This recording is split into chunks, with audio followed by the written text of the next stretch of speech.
ৰাজ্যত সংঘটিত হৈছে ইটোৰ পাছত সিটো ধৰ্ষণৰ ঘটনা। প্ৰতিদিনে যে এতিয়া নাৰীসকলক, যুৱতীসকলক ধৰ্ষণৰ বলি কৰাইছে একাংশ দুৰ্বৃত্ত কিংবা পাখণ্ডই, সেই কথা এতিয়া সংবাদ শিৰোনাম দখল কৰি আছে। কি উজনি, কি নামনি, মুঠতে অসমৰ ভিন্ন প্ৰান্তত এতিয়া অসুৰক্ষিত নাৰী। আৰু তেনে প্ৰেক্ষাপটত আজি কমলপুৰৰ বোৰকাত হঠাৎ নামি পৰিল এইসকল মহিলা। কমলপুৰ উন্নয়ন খণ্ডৰ অসম গ্ৰামীণ জীৱিকা অভিযানৰ অন্তৰ্গত চিলাৰাই মণ্ডল সংগঠনৰ 3টাকৈ পঞ্চায়ত ক্ৰমান্বয়ে বোৰকা, বৰশিল, সোণাপুৰৰ এইসকল আত্মসহায়ক গোটৰ মহিলাই আজি এনেধৰণে ৰাজপথ কপালে। বোৰকা ৰাজপথত পদযাত্ৰা কৰিলে। সকলোৰে এটাই দাবী, নাৰী নিৰ্যাতন বন্ধ কৰক, ধৰ্ষণকাৰীক কঠোৰতকৈ কঠোৰ শাস্তি দিয়ক। আৰু এনেধৰণে শ্লোগান আওৰাই আজি উত্তাল কৰে বোৰকা। পৱন নীলৰ সহযোগত চিৰঞ্জীৱ কলিতাৰ প্ৰতিবেদন RB365। আমি চিলাৰাই মণ্ডল সংগঠনৰ কাৰ্যালয়ৰ পৰা বোৰকা বজাৰ চকলৈকে আমি এটি উগ্ৰ প্ৰতিবাদ সাব্যস্ত কৰিছোঁ আমাৰ আত্মসহায়ক গোটৰ মহিলাসকলৰ দ্বাৰা। কাৰণ বৰ্তমান সময়ত যিটো আমাৰ ধৰ্ষণৰ ওপৰত আমাৰ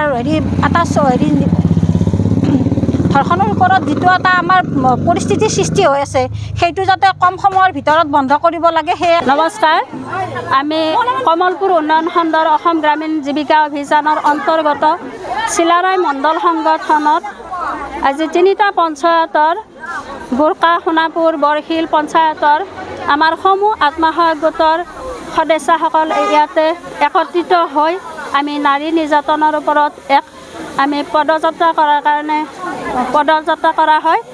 এই বৰ্তমান আমাৰ নাৰী কিয় সুৰক্ষিত নহয় বাৰু? আমাৰ ল'ৰা ছোৱালী কিয় সুৰক্ষিত নহয় বাৰু? আমি সকলোৱে ওলাই আহোঁ। আই মাতৃসকল, আপোনালোকক মই অনুৰোধ কৰিছোঁ, আমাৰ ল'ৰা ছোৱালীক 6 বজাৰ পিছত টিউশ্যনত নাৰাখিব। 6 বজাৰ আগতে টিউশ্যনৰ পৰা ঘৰত আহিবলৈ দিয়ক। আমি যদি কমলপুৰ উন্নয়ন খণ্ডৰ আমি গ্ৰামীণ ভাৰতৰ বুলিয়ে কৈছোঁ, আমি গোট আত্মসহায়ক গোটৰ আমি সদস্য। আমি আমাৰ আত্মসহায়ক গোটৰ তৰফৰ পৰা কৈছোঁ যে আজিকালি মানে আমি কি আমাৰ নাৰী সুৰক্ষিত নোহোৱাৰ কথা ক'ব লাগিলে আমাৰ দিনত তেনেকুৱা নাছিল। আমি খুবেই সুৰক্ষিত আছিলোঁ।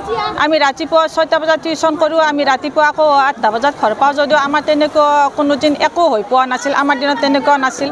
বৰ্তমান যুগত নাৰী সচেতনতা বেছি নহয় বুলি মই ভাবোঁ, কাৰণ আজিকালি ছোৱালীবিলাকে মোবাইলৰ লগে লগে মানে বহুখিনি আগবাঢ়ি গৈছে সিহঁতে।